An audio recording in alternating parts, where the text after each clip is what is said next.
So right after you signing into your Turbotax account, you want to look at the top left of your screen and make sure you are clicking on the Tax Home button.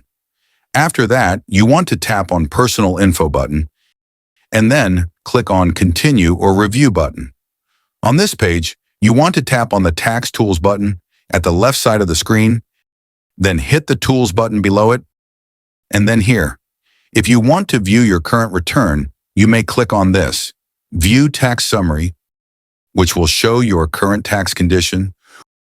Or if you want to download the tax return of the current year, you may click on this, Save your 2025 return to your computer. As for the year, it will change according to the year you want to file your return. After you click on that, it will start to download .tax file of your current return. And do not forget to open the specific .tax file. You have to install the newest Turbotax desktop software on your computer first. If you still have any question, just comment down below, and I will try my best to guide and help you guys. If you find this video useful, please consider like and subscribe.